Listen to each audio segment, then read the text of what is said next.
Սիրելի աշակերտներ, մոռացեք բոլոր կետադրության օրենքները, ես ձեզ 4 րոպեում սովորեցնեմ ամբողջ հայերենի կետադրությունը ծայրից ծայր։ Կետադրությունը ուսումնասիրում է նախադասության նրա քերականական ու վերաբերական անդամների դադարները, շեշտի առանձնահատկությունները, ինչպես նաև սրանց պայմանական նշանների գործածության կանոնները։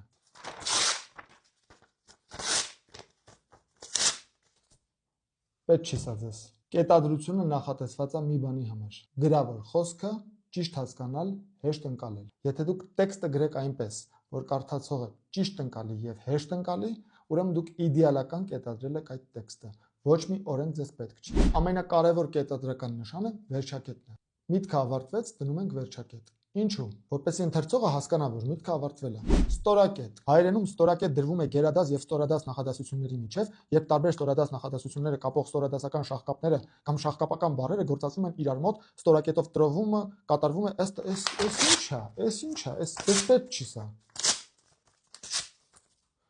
Ստորակետը դրվում է այն ժամանակ, երբ միտքը դեռ ավարտված չի, բայց կա որոշակի դադար։ Օրինակ ասում եք. ես սիրում եմ տանձ, խնձոր, մանդարին։ Ես սիրում եմ տանձ, ստորակետ, խնձոր, ստորակետ, մանդարին։ Որովհետև միտքը չի ավարտվել, բայց կա դադար։ Դուք թվարկում եք ինչ-որ բաներ։ Մեկ այլ օրինակ. ես մտածեցի, որ կգնամ ֆուտբոլի խաղի, բայց հետո միտքս փոխեցի։ Նորից կա դադար, բայցից առաջ որպես կանոն դրվում է ստորակետ։ Բութը դրվում է բացահայտյալի եւ բացահայտիչի միջև տրովող առաջադաս դերբայական դարձվածքից հետո եւ նախադասությունից առաջ թվարկվող հետադաս բազմակի անորոշ առումով ենթականերից առաջ։ Ես արդեն չգիտեմ էս ինչա, էս պետք չի ձեզ։ Բութը դրվում է, երբ ինչ-որ մի բան եք բացատրում։ Օրինակ, այն տղան, Արմենը, որ քիչ առաջ խոսում էր, այն տղան, ով բացատրում եք, էլի Արմենը։ Ես սիրում եմ ուտել խնձոր, իսկ դու տանձ։ Բացատրեց, էլի բացատրական նշանակություն ունի։ Իսկ դու ինչ ես սիրում ուտել, իսկ դու տանձ, բութ։ Եթե դուք բութի փոխարեն դնեք ստորակետ, մարդը կարող է հասկանալ, որ դու տանձի հետ ես խոսում։ Հետևաբար, եթե դու ուզում ես ասել, որ դիմացինը սիրում է տանձ, իսկ դու սիրում ես խնձոր, սիրում ես բառը երկու անգամ չես ասում, բութ ես դնում։ Վերջ։ Աշխարհում ոչ մի կատաստրոֆա տեղի չի ունենա, եթե դուք երբեմն ստորակետը եւ բութը տեղերով փոխեք։ Բայց եթե դուք դպրոց չգնաք, հիմար քերականական ուղղագրական կետադրական կանոնները չսովորեք եւ ուղղակի մի քանի հատ գիրք կարդաք եւ մի քիչ ձեր ուղեղը աշխատացնեք, դուք իդեալական կկետադրեք։ Շեշտ։ Հայերենում շեշտը դրվում է կոչականի վրա, իսկ եթե նախադասության ոչ դերանվանական լրացում ունի, լրացման վրա, հրամայական եղանակի բայերի վրա, արգելական հրամայականի դեպքում միի վրա։ Կոչական եւ պետք չի դες սա։ Սա դες պետք չի։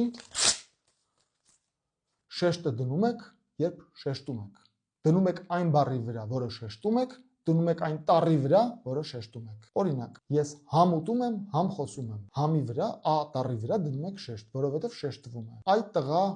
բացականչության մեջ որ տառի վրա եք դնում շեշտը։ Կախված է այն բանից, թե դուք ինչ եք ուզում ասել։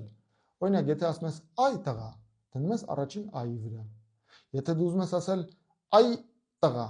դնում ես յ-ի վրա։ Եթե ուզում ես ասել այ տղա, դնում ես տ-ի վրա եւ այդպես շարունակ։ Հարցական։ Հայերենում հարցական նշանը դրվում է հարցական իմաստ արտահայտող դերանունների եւ վերաբերականների վերջին ձայնավորի վրա։ Պետք չի սա ձեզ։ Հարցական նշանը դրվում է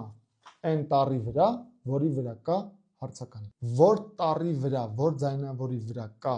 հարցական ինտոնացիա, այդ ձայնավորի վրա էլ դնում եք։ Եվ վերջ։ Ձեզ ոչ մի կետադրական կանոն պետք չի իմանալ։ Եթե դուք ուզում եք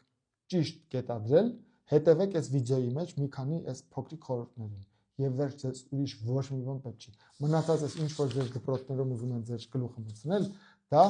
լեզվաբանների, լեզուն ուսումնասիրողների համար է, որը որ առանձին գիտություն է։ Այդ գիտությունը շատ կարևոր գիտություն է, կոչվում է լեզվաբանություն։ Դուք չեք ուսումնասիրում լեզվաբանություն, դուք ընդհանրապես ուզում եք լինել գրագետ մարդ։ Գրագետ մարդ լինելու համար իմ նշած փոքրիկ խորհուրդները բավական են։